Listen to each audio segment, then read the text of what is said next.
So I have a Halloween trick-or-treating story for you about an utterly terrifying child. No worries if you decide to run it outside of the Halloween season though, because it takes place actually in February. So that's what made it so eerie at first. The knock on the door, then the little kid standing there in some ghost costume saying trick or treat and holding out his battered pumpkin pail. A lone kid trick-or-treating in a classic ghost costume is kind of creepy on Halloween anyway, but at least it's supposed to be. This was a Friday night in early February, 9 p.m. exactly. Now in that moment, I was just a bit speechless. I couldn't see what the kid looked like under his little sheet ghost costume, but he was the height and build of a small 6-year-old. He sounded like a boy, and I just kind of dumbly repeated, "Trick or treat?" at him, and he nodded enthusiastically and said, "Yeah," and shook his little bucket in such a very endearing way. And when he shook it, I could see that he had some other candy in there, I guess from my nearest neighbors. See, I lived in a very rural suburb property when this all went down, and the houses weren't super close together, but far enough apart that a kid could feasibly walk around the small neighborhood trick-or-treating. At least, that's how the kids did it on Halloween. I hadn't really dealt with one in February before, nor one lone kid this little who wasn't actually accompanied by his parents. I told him to just wait on the porch, and then closed the screen door and went back inside, and pulled up some Reese's Pieces and put that bag inside of his bucket. And the little kid thanked me, extremely politely actually, and then said, "See you tomorrow, mister." Oh, you would you? I thought to myself. And I spent the next day occasionally sort of laughing to myself at what a clever little scam this kid had cooked up. It was a friendly neighborhood. Who was going to say no to an adorable tiny sheet ghost trick-or-treating in February? And it was so silly and so obvious that it was almost surprising to me that more kids don't try this. And by telling me, "See you tomorrow," he'd given me fair warning to make sure that I had a fresh stock of candy in. And I made sure to grab extra while I was at the store, actually. And it vaguely occurred to me that as a guy who lived alone in his mid-30s, giving candy to strange lone kids could probably end up being an issue. And I figured as long as the kid stuck to the porch in full view of the neighbors, and since everyone in the area knew each other, it would be fine to give the kid a little bit of candy for his little scam. And besides, my girlfriend stayed over some nights, and she was just away for the next while. But I didn't expect this scam to even last until she got back. I figured that there couldn't be any harm in actually entertaining it.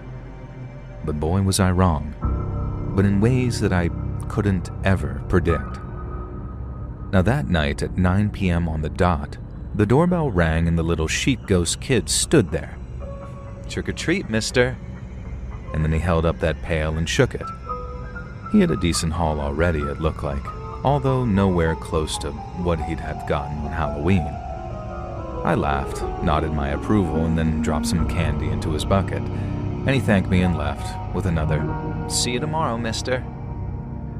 Now this ritual repeated itself for the next week, and by the time the following Friday came around and the doorbell went to ring at 9 p.m. sharp, I was starting to get a little frustrated actually. My girlfriend was set to come back into town the next day, and I had to actually get her from the airport, so I needed to be up at like 4 a.m. And I'd also somehow convinced myself that this kid's candy scam, no matter how sweet and endearing it actually was, would last exactly 7 days and be over by the time my girl got back. I hadn't mentioned the weird ghost kid to her in our calls, and now it felt kind of odd having to explain that a kid was trick-or-treating at our house almost every night in February. And yeah, it had been happening while you were away, and no, I didn't mention it because reasons, I guess. Really, I could have just explained exactly this, that I expected the kid to get bored before he did, but I was looking for reasons to be annoyed that night. Now, when I opened the door, the kid said his usual trick-or-treat and held up his bucket. And when he shook it, I saw that he had a whole bunch of candy this time. Now, I rolled my eyes and said something about how the scam was clearly paying off, buddy. And the kid made a sort of confused, "Huh?" And against my better judgment, it caused me to snap a little. I told him that it had been cute and funny to start with, but that I'd give him a bunch of candy so he could at least respect my intelligence and acknowledge that it's an actual scam. And I told him that you don't trick-or-treat in February, and asked him to confirm that he knew it wasn't actually Halloween, right?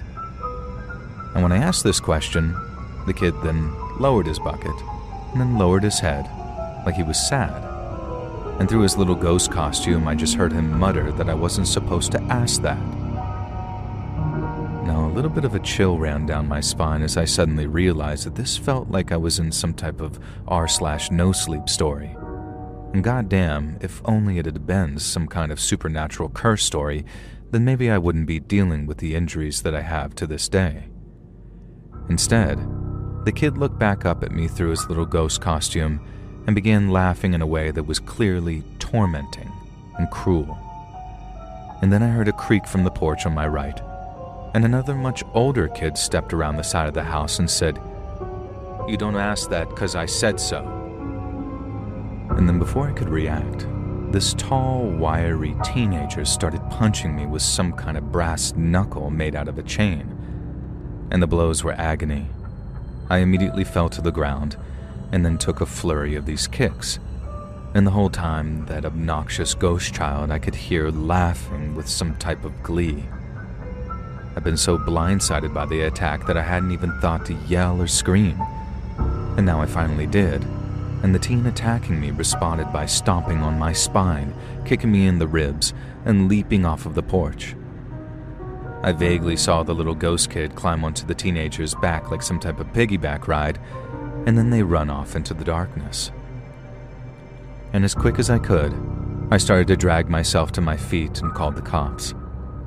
They got there surprisingly fast for where I was and eventually accompanied me to the local hospital so I could get checked out. I had a couple broken ribs, and my spine's never been quite right since that attack, I think.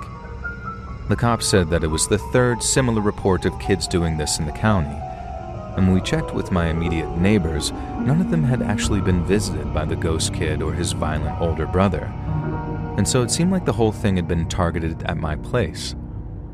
At first, I was completely baffled, because the kids didn't steal anything. The older one just beat me violently and then they both left, and the only thing they'd really gotten out of it was just a little bit of free candy. Now I kept harassing the cops, saying maybe I was in danger, maybe the kids would come back, and eventually a detective did come to visit me and told me that he wasn't strictly supposed to let me know this, but he would if it would set my mind at ease. Basically, the working theory was that it was some kind of gang initiation. The teenager who beat on me would accompany the little kid until their target challenged them on the fact that it wasn't Halloween, and then there'd be an attack, and the attacker would be initiated into said gang. And from what the cops were working on, the attacker in each case had been a different guy, but the ghost kid, they thought that that was the same little kid each time. The detective told me on the down low that they suspected that the ghost kid was the gang leader's own son and supposedly as much of a psycho as his old man. So this class act was getting his own little kid to lead gang initiations, and I'd just been an unknowing schlub who was in the wrong place at the wrong time. Now, I never really heard any more about it or any more reports of this kind of gang initiation, so maybe they realized that it drew too much attention. I guess I've got to be thankful that they settled on something a little childish and not actually fatal, instead of the usual murder a guy and you're in kind of thing.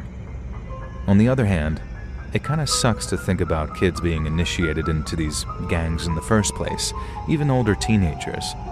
But when I think about that ghost kid laughing as I got pounded on and beaten, there's no doubt in my mind that this kid's mind was already long gone into the darkness. And I pity anyone who encounters him as he becomes an adult.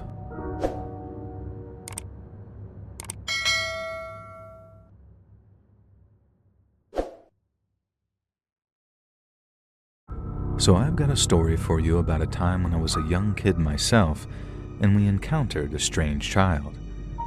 I think this is genuinely the scariest thing that's ever actually happened to me, and if I get sick like a fever or anything, this is always the thing I have nightmares about if I'm going to have them. So I figured that I'd try and exorcise them by writing to you about it. So this was back in the 90s, which was the best time to be a kid because it just was. This happened in like 97, and life was just simpler and more relaxed back then. Things really changed everywhere after the beginning of the 2000s. I think we all know why, and it's not just nostalgia talking. For me, things changed before that, this summer of 97 though. And when I think back on it, I picture it like a movie. Me and my 4 buddies, 3 other guys, 1 girl. We didn't have some cool nickname like the Losers Club and IT or the Goonies, and I don't even remember if the kids were called the Goonies in that movie. But anyway, we didn't have a cool team name, we were just kinda the gang. It was me, James, Barry, Pat, and Kendall. That summer we spent most of the time exploring our rural neighborhood, playing various made-up games in fields and forests, and just having a good time. We built a fort, we made a dam, we rode our bikes, we had picnics. We were all aged 8 to 10 and wanted the summer to last forever. Or at least until our quarters ran out at the arcade, or it got cold, or one of us almost died. Unfortunately, it's the last one that brought an end to our summer of fun. We met the strange kid on a Monday. We knew him for 5 days. He said his name was Russell. At the time, we were finishing up our fort in the forest, so we let Russell tag along because he asked. Now, he seemed younger than us, and he said that he just moved into the area. He had a pretty cool new bike, which at the time I didn't find suspicious. And now when I look back on it though, I think Russell probably stole that bike. You see, Russell was a super unkempt and scruffy kid.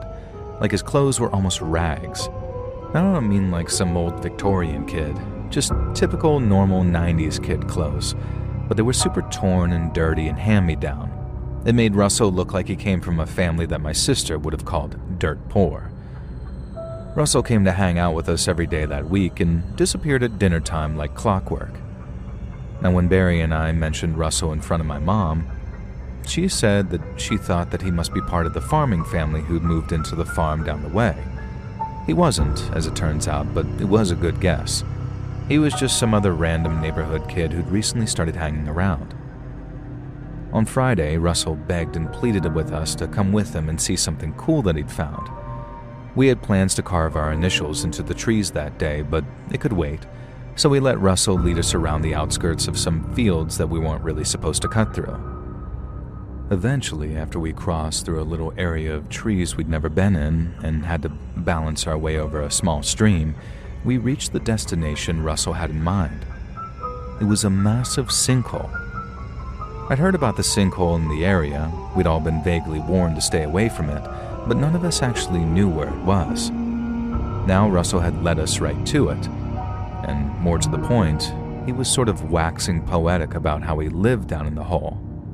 "No, you don't," Kendall said to him. Russell insisted that yes, he did. He lived down in the sinkhole. According to him, you jumped into the sinkhole and it teleported you to his home, a magical place called Salt City where they had arcade machines on free play and it was super awesome.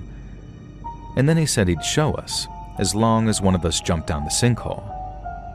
Of course, we all knew this was insane. None of us wanted to go near the sinkhole, let alone jump down in it, and we were way too old to believe in magical teleporters to places called Salt City. I guess Russell had heard the name Salt Lake City before and decided Salt City sounded like an appealing alternative. But when you think about it, it's hardly the magical kingdom of Terabithia, is it? Salt City, I mean, come on. Now anyways, Russell was hooting and hollering about the Salt City this and Salt City that and demanding that we jump down in that sinkhole to go there with him. At first, it didn't dawn on us to ask why Russell wanted to throw ourselves down a hole, which would most certainly result in our deaths. So we started playing along, grilling him about this Salt City as we walked around the edges of that sinkhole. Not too close, though, vaguely aware that there was a danger Russell might try and push one of us in. Why wouldn't he jump in, we asked. Because he was saving the teleports for us, he said. How did he leave each day to come play with us? Magic, etc. And it was all just complete nonsense. And eventually Kendall whispered to me that maybe it was a bit dangerous that Russell wanted us to do this and we should probably tell an adult. I agreed, so I tried to get the other 3 to come with us. James had gotten real argumentative with Russell though, and was trying to get him to jump down if he was so insistent.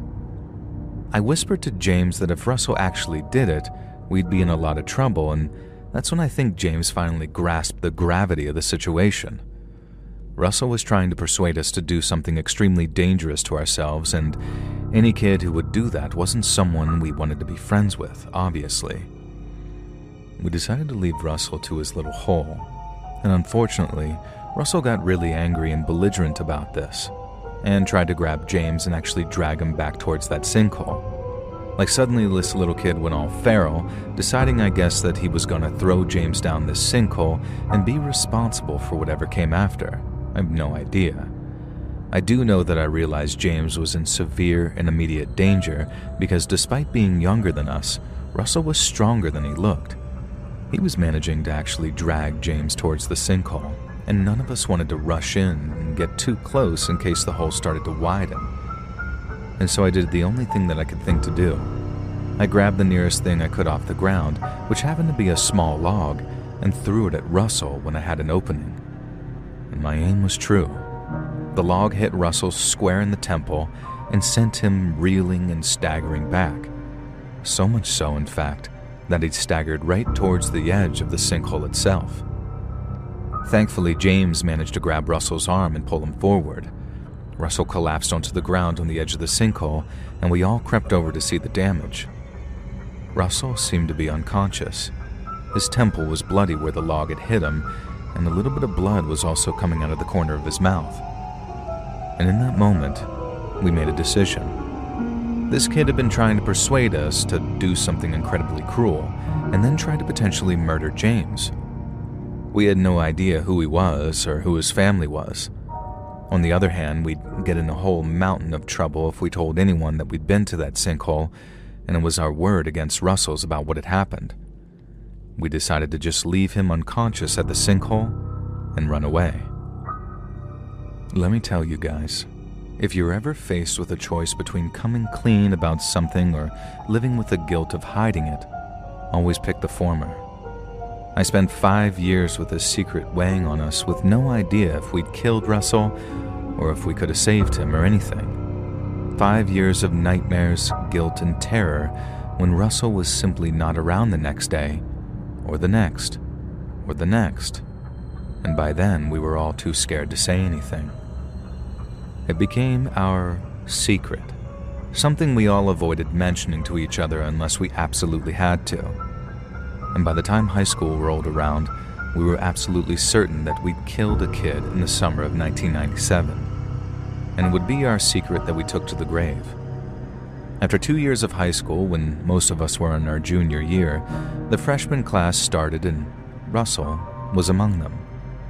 We found out because this kid with a mullet and a Scorpions t-shirt came up to us during lunch and was like, "Hey, aren't you the kids that I had a fight with that one summer and nearly threw into a sinkhole?" Sorry about that, guys. Now, Russell's theory was that he had heat stroke or something that day because he has no idea why he tried to persuade us to jump down the sinkhole.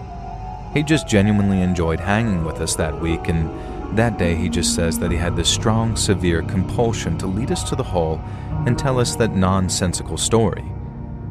And we'd spent the previous 5 years believing that we'd killed him and being too scared of getting in trouble to try and find out who he was. He'd spent the previous 5 years feeling so guilty that he'd never tried to find out who we were.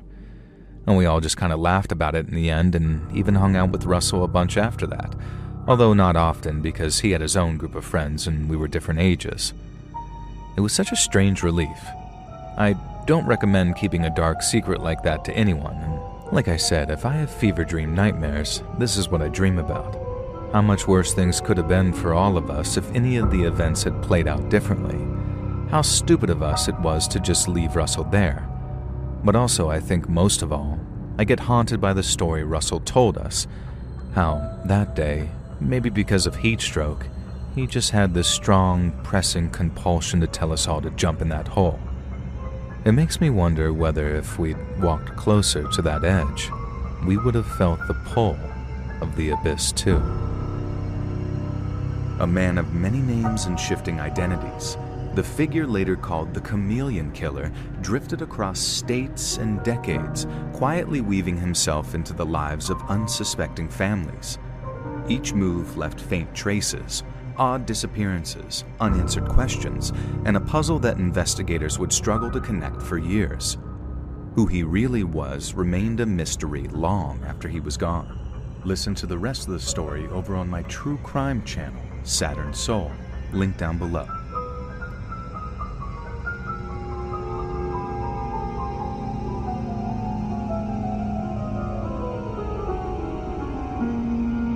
So I wanted to write to you today to finally share a story that happened to me when I was a little kid, back in the 1990s. It caused a big rift in my family at the time for reasons that you'll soon see, and it involved my single aunt, who was my dad's sister, and her daughter Serena, my cousin. My parents weren't married when they had me, and for a long time they said they didn't need some official piece of paper to show their commitment to one another. Well, eventually I guess they did in fact need some official piece of paper, for some reason or another, so they decided that if they were going to get married, they'd do it properly. I was a little bridesmaid to my own mom, and it was a little girl's dream. The whole day felt like some magic fairy tale.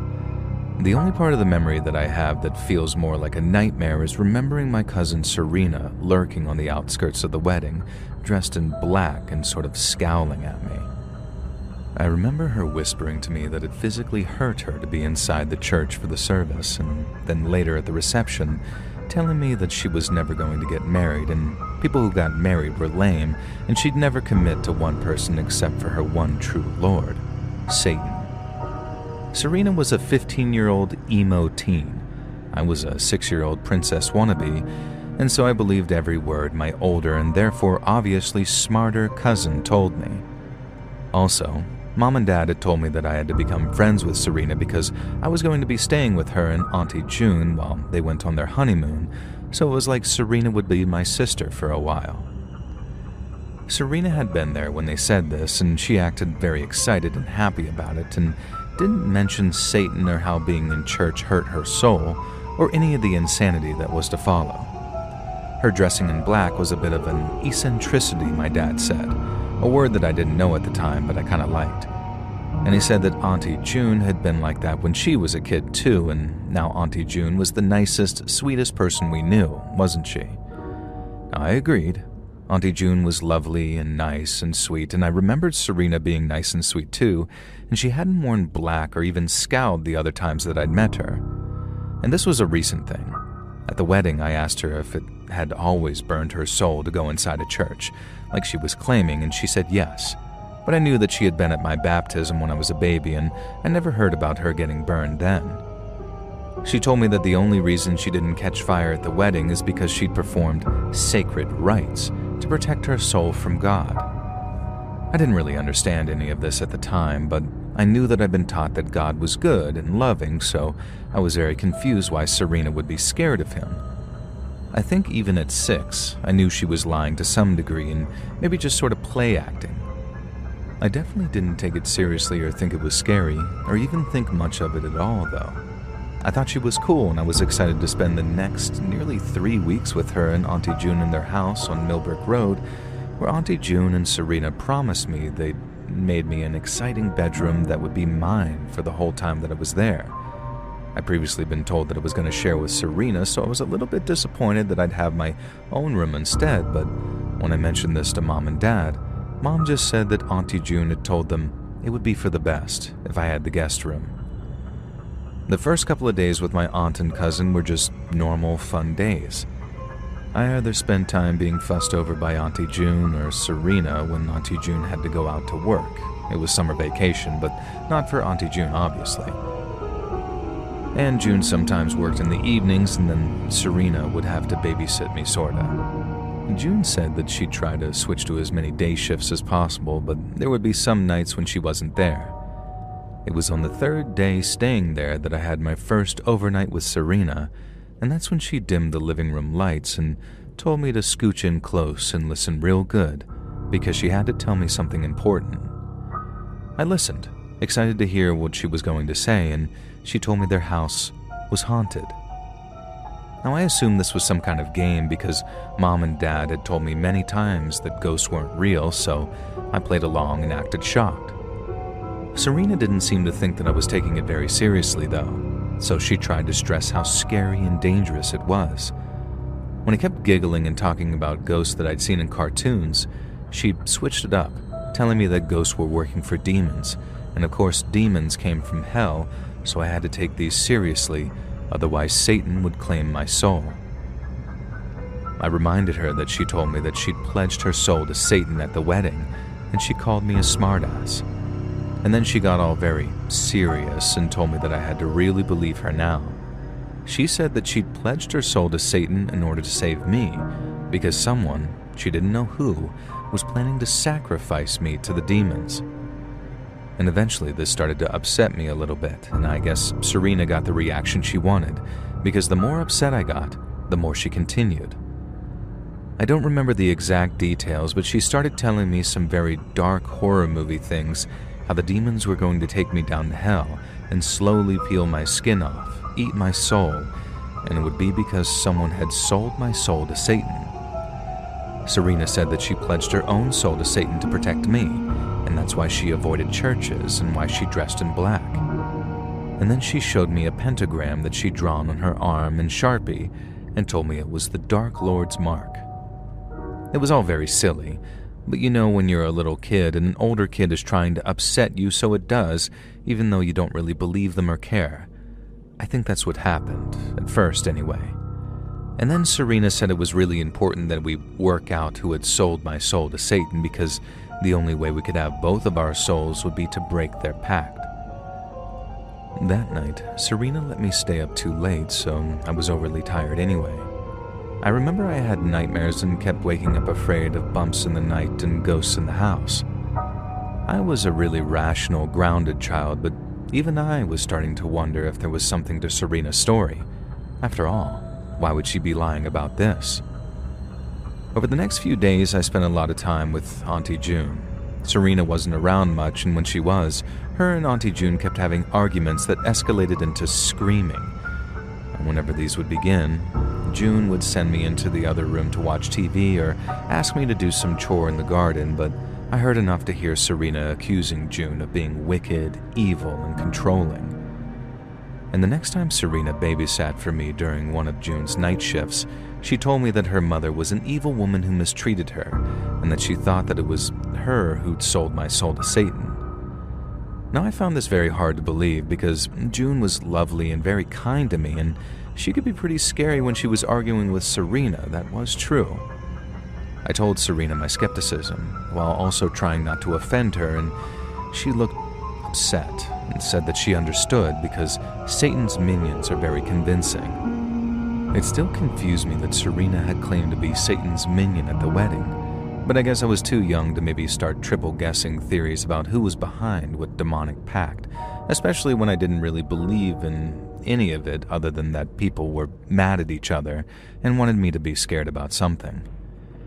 And just over a week had passed when Serena babysat me again, and this time she told me that she had definitive proof that Auntie June had been the one to sell my soul to Satan.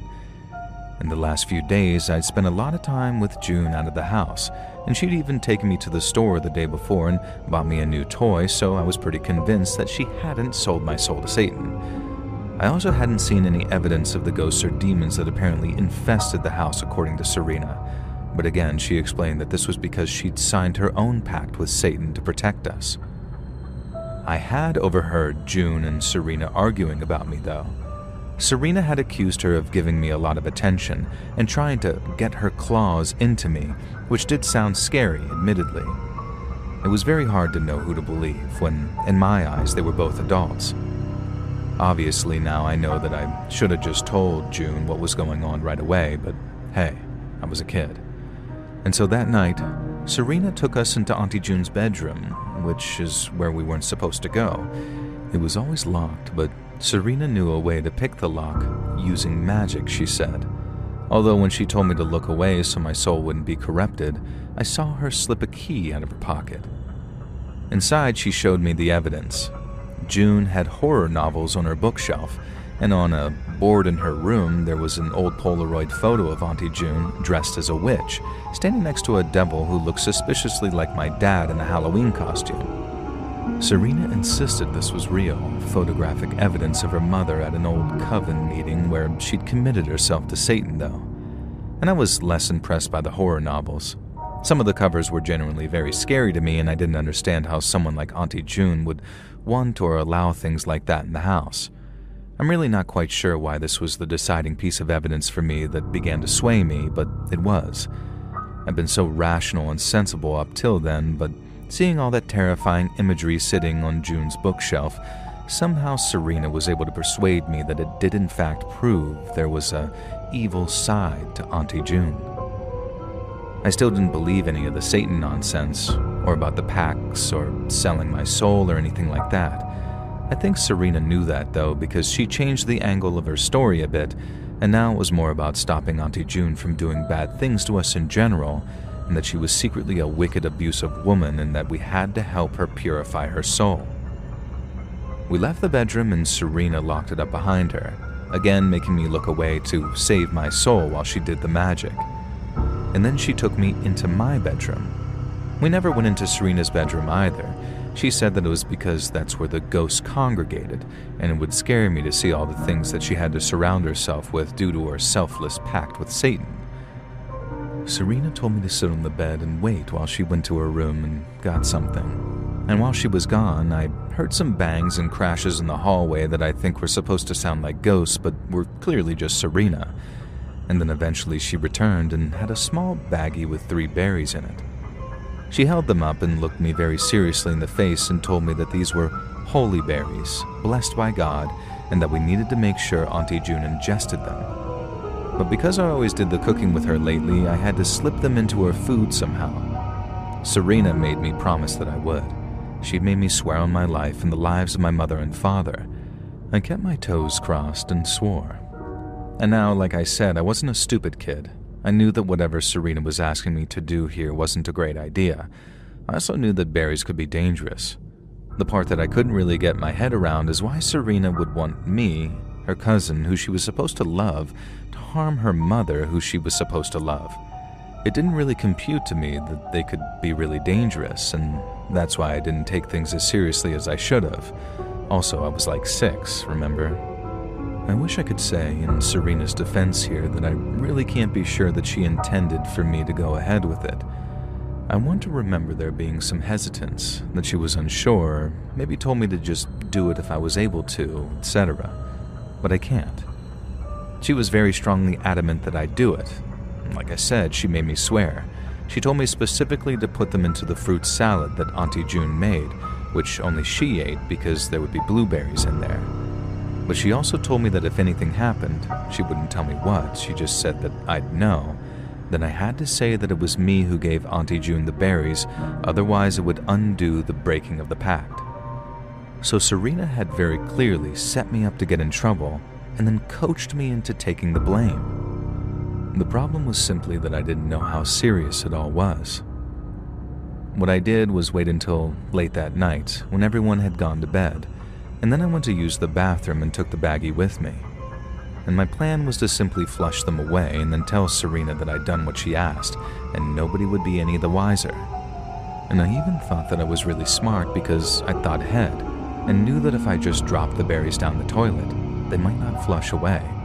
So I crushed them in my hand and wiped the mulch off and flushed that away. And I even tasted a little taste of the juice on my tongue, just in case they had actually been blueberries all along. And they were not. And then I made sure I scrubbed my hands very clean of any evidence of the purple staining and went to bed. And the next thing I clearly remember is waking up in a hospital with these terrible stomach pains and barely being able to breathe. And then I remember drifting in and out of consciousness, and doctors and nurses in a panic, and at one point Auntie June pacing back and forth asking me if I'd eaten anything I shouldn't have.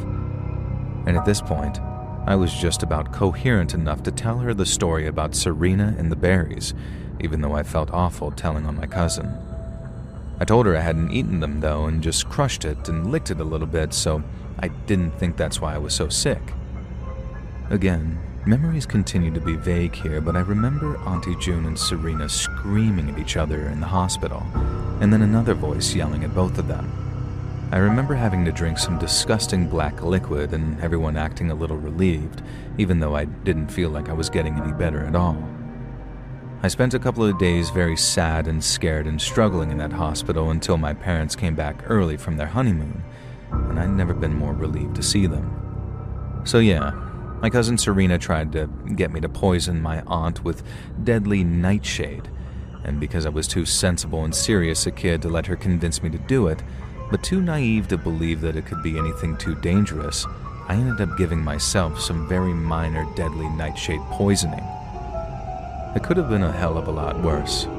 I could have ended myself, or worse, I could have ended up killing my aunt, and I'm not sure that I would have ever been able to forgive myself for that.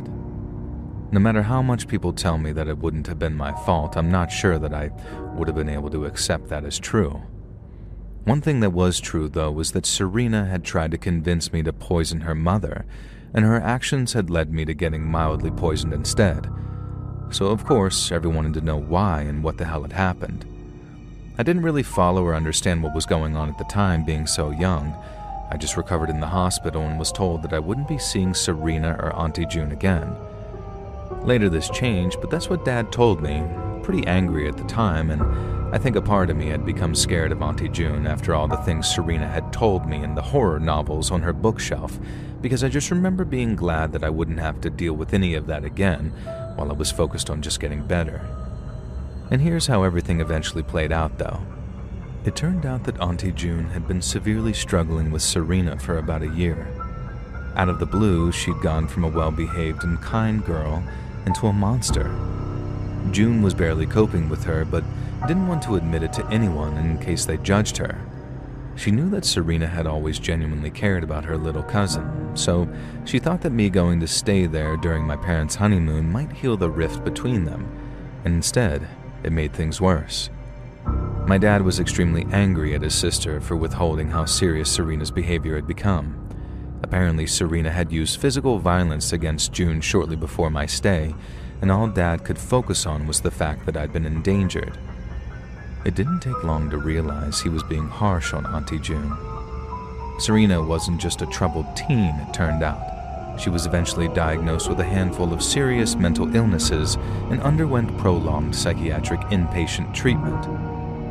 At one point early on, Dad was adamant that they pushed for an attempted murder charge against Serena, especially because she seemed extremely unrepentant at the time. And when it was discovered how mentally sick and suffering she was, that was soon dropped. Eventually, the rifts mended. Life was very hard for Serena, but she eventually overcame her demons. We actually joke about this and leads a somewhat normal, if unconventional, life. We are very close friends, and she knows that I'm sharing the story. We have a kind of attitude about it where we'll both get a kick out of it if it somehow manages to appear on an actual Let's Read video, so hopefully that proves that despite it being an completely terrifying, horrific experience for everyone involved, it did at least have a happy ending.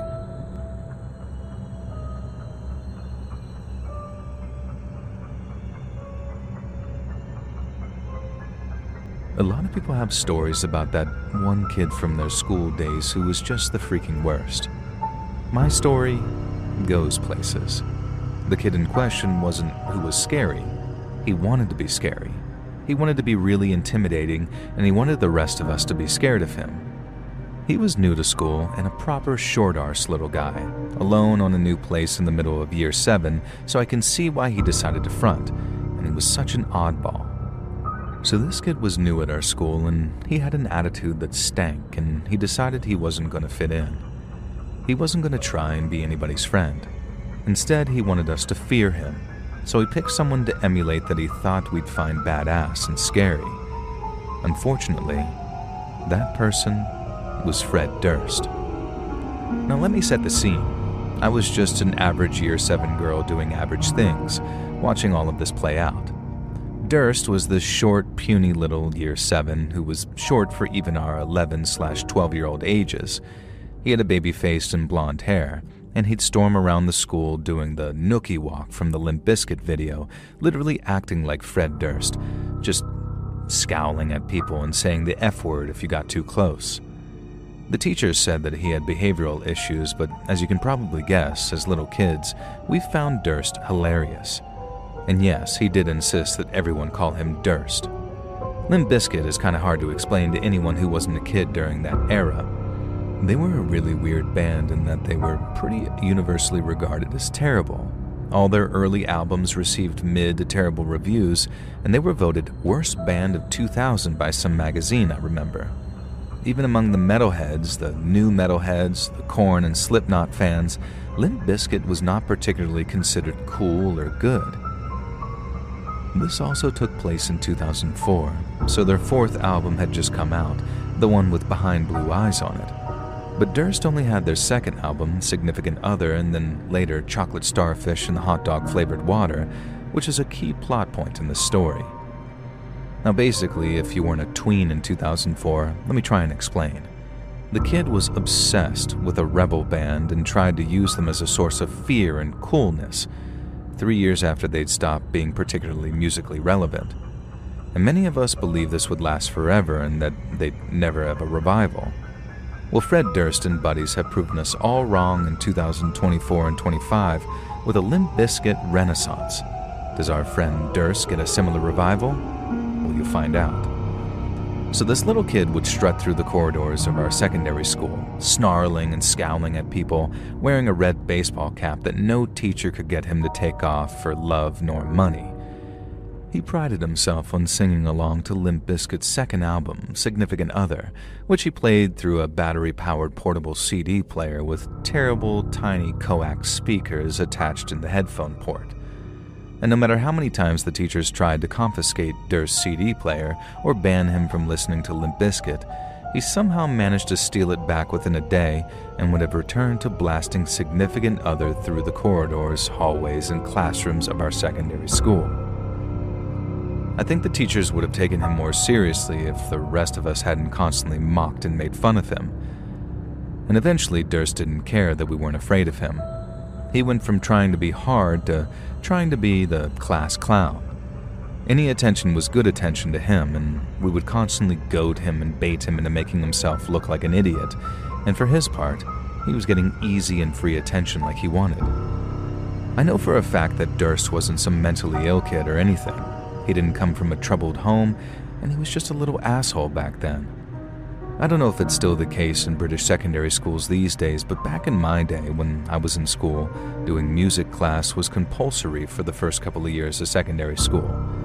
We didn't really learn much. It was kind of an unstructured class. Sometimes we'd play around on instruments, other times we'd all have to sing, and then sometimes we'd be taught vague musical history lessons, or vague attempts to teach us what musical score was. Music class was basically a free muckabout session, and we all loved it, not least because of our teacher, Mrs. Beaton. She was a proper sweet old granny type, clearly still working as a music teacher because she enjoyed it. And I went to a fairly rural school, and I think that if she taught in a bigger city school, Mrs. Beaton would have been forced into retirement many years before. But my school was kind of small, kind of underfunded, and didn't exactly have a wealth of music teachers queuing up at its door. Mrs. Beaton never lost her temper, ever, and she was maybe the only teacher who really, genuinely tried with Durst. I guess because his bizarre Limp Bizkit fascination was music-related, and she thought maybe she could reach him by trying to be nice to him and encourage him to listen to other music. This didn't work, of course. Durst would just turn up Significant Other, usually nookie or break stuff, and I swear that thanks to Durst, I'd hear those two songs more than any other music during 2004. Let me just reiterate. This album came out in 1999. Limp Bizkit had 4 albums out by 2004. Durst just only owned this one, at least for most of the story. So Mrs. Beaton tried really hard to be nice to Durst, and he was rude as hell to her, and she never once got angry at him or raised her voice or anything. Oh, there's one thing that I haven't mentioned about Durst's copy of Significant Other yet. It was the censored version, so all the swear words were just muted out hilariously, and his parents wouldn't allow him to own the uncensored version back in the day in case it was a bad influence. And I first met them back at Parents' Evening of that year. They were at the table next to mine, and I heard them describing their son as spirited and enthusiastic to a teacher, who was explaining to them that no, he was incredibly disruptive and badly behaved. They seemed actively shocked at this, which was the first time I discovered that his whole Durst act was mostly only at school. And this was before the Mrs. Beaton incident. So back to that, every time he'd disrespect Mrs. Beaton, the rest of the class would get particularly mad at Durst. We started calling him Durst the Worst, which I think is a nickname Fred himself probably heard often. But despite us trying to use it as an insult, Durst loved being called Durst the Worst. And because we were stupid kids, we didn't realize that we were only encouraging him and rewarding his attention-seeking behavior. So a typical music lesson would kind of go something like this. Mrs. Beaton would say, "Hello, class. Something, something, dance macabre, something, something, teacher voice, oasis and blur, something, something." And then she'd sigh and add something about Limp Bizkit. She tried her very best to incorporate Limp Bizkit into her music theory lessons, knowing that Durst would just bring them up anyway.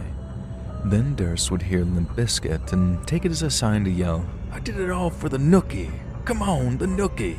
Or, "I'ma grab a chainsaw," or something similar. And then we'd all yell at him to shut up, Durst the Worst, and then he'd rap back at us in a bad approximation of Fred Durst, and then eventually we were all disrupting the lesson, not just Durst, so Mrs. Beaton would clap her hands together politely and ask for gentle, calm, quiet. And that was her catchphrase. And of course, none of us wanted to upset Mrs. Beaton, our beloved teacher, so we'd all calm down then. Durst generally kept the swearing to corridor moments because it was the only thing the teachers couldn't just let fly, I guess. So in other classes, his disruptive behavior usually involved the lines I quoted above, or he'd self-censor to avoid getting into too much trouble. Not the case in Mrs. Beaton's class, though.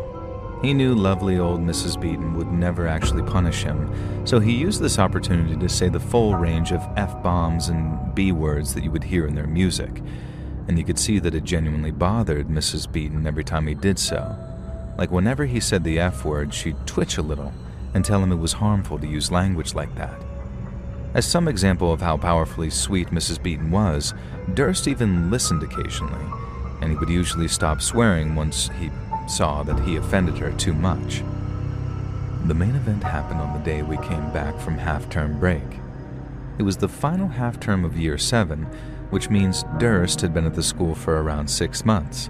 He joined after the Christmas holidays, hence why he was the insecure new kid acting like a weirdo. It felt like he'd been the main character of our entire school forever, though, even though this must have just been because he was in my class. Looking back, it was obvious that the situation couldn't go on forever, and that something would have to be done about Durst eventually to stop him disrupting our entire school lives. And I sometimes wonder what things would have been like if the Mrs. Beaton incident hadn't happened.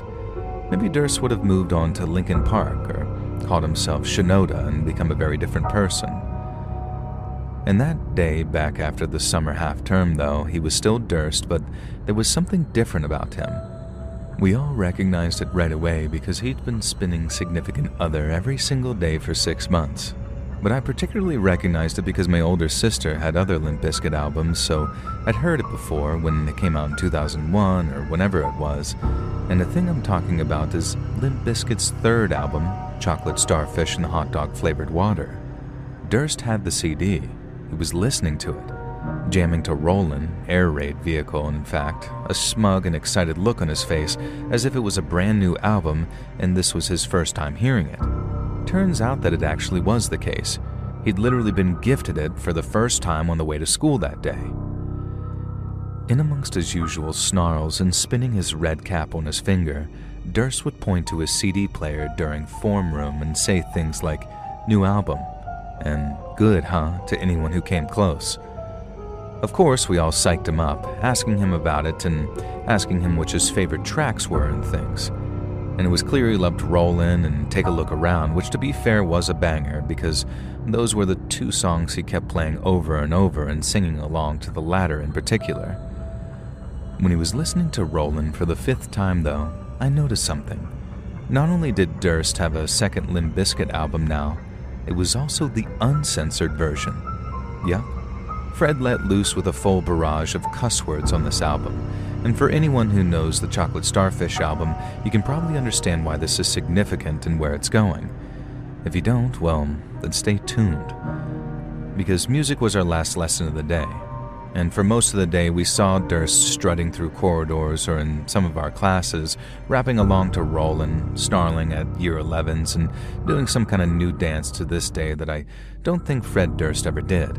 And I'm pretty sure it was from that one Bloodhound Gang song, but for whatever reason, Durst did that dance along to Rollin'.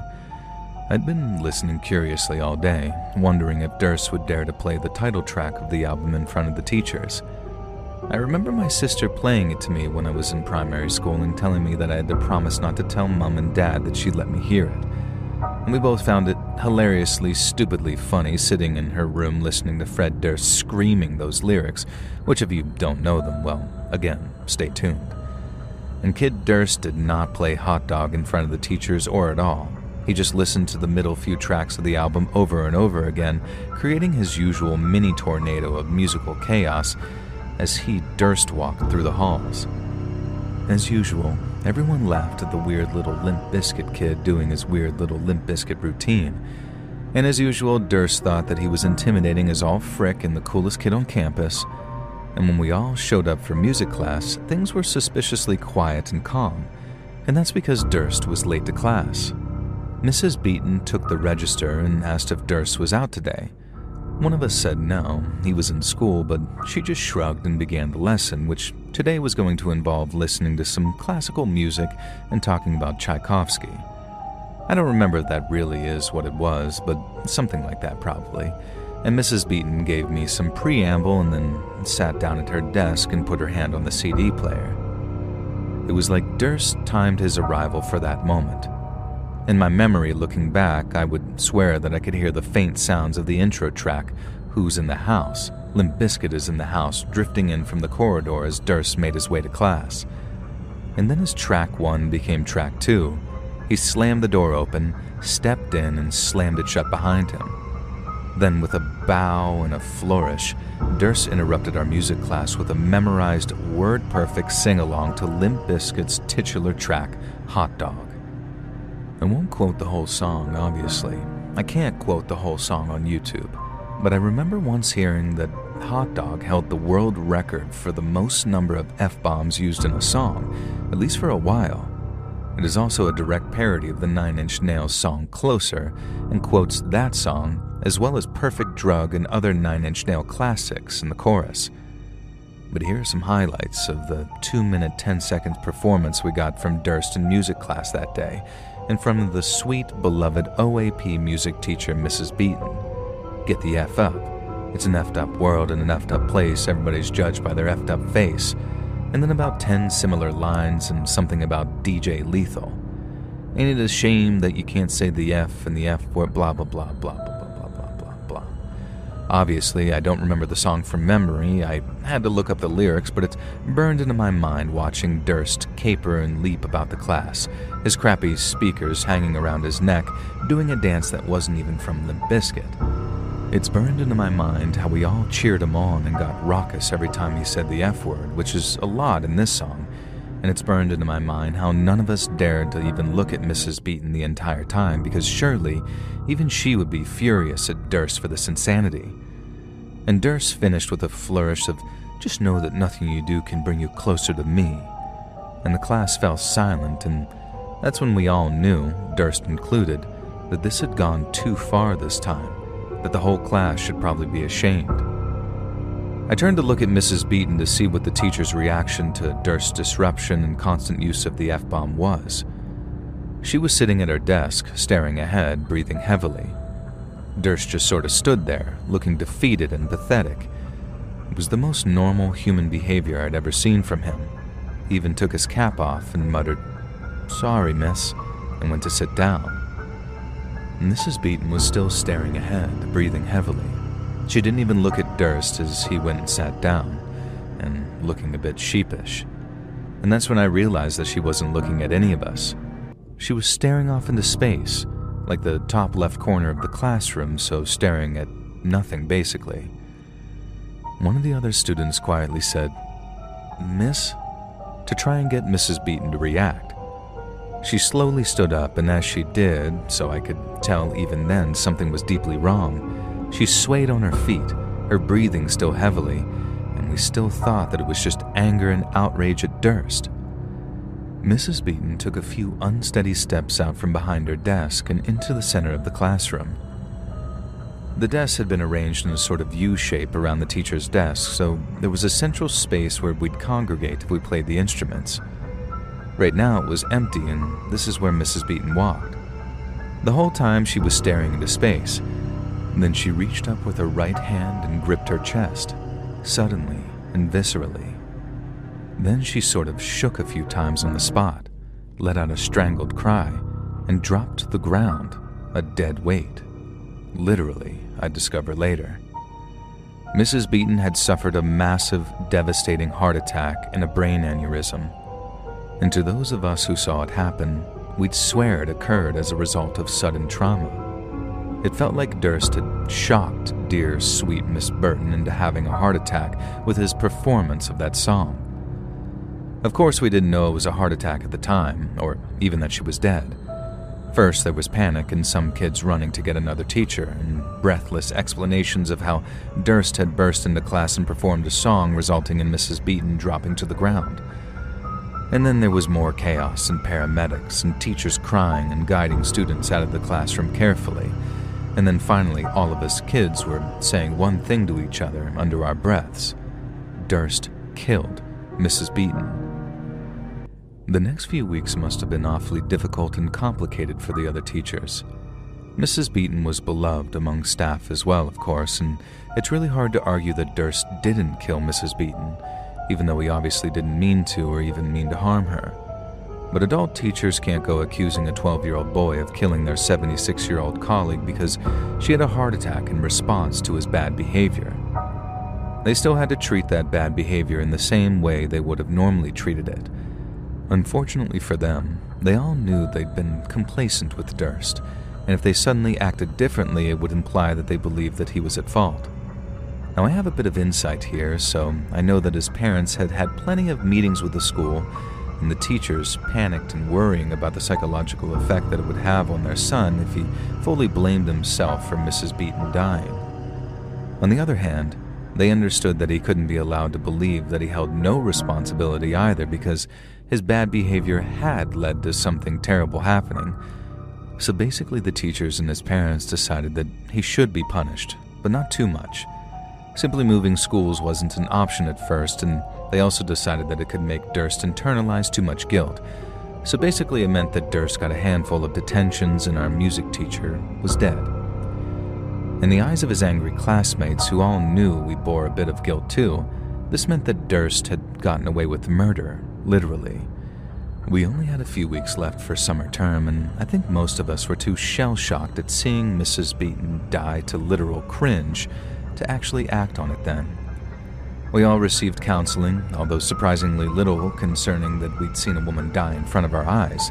And our class also had a special assembly without Durst, where the head mistress herself emphasized strongly that while Durst's behavior had been unacceptable, it was very important that we all realize that Durst did not intentionally harm Mrs. Beaton, and that she was very old, and we all had our part to play, and blah blah blah. We were little kids, and not very compassionate, and also certainly didn't want to admit that we all egged Durst on that day. And so instead, we spent the summer seething and plotting with our friends and talking about how we were going to make Durst pay in the autumn term. Honestly, I think we were surprised that he even actually showed up at school in September. I didn't know until later that moving schools would have been a really awkward and difficult option, so I'd genuinely just been expecting never to see Durst again. The kid who showed up at the start of Year 8 was a very different boy to the Durst of Year 7. Haunted is the best word to describe him.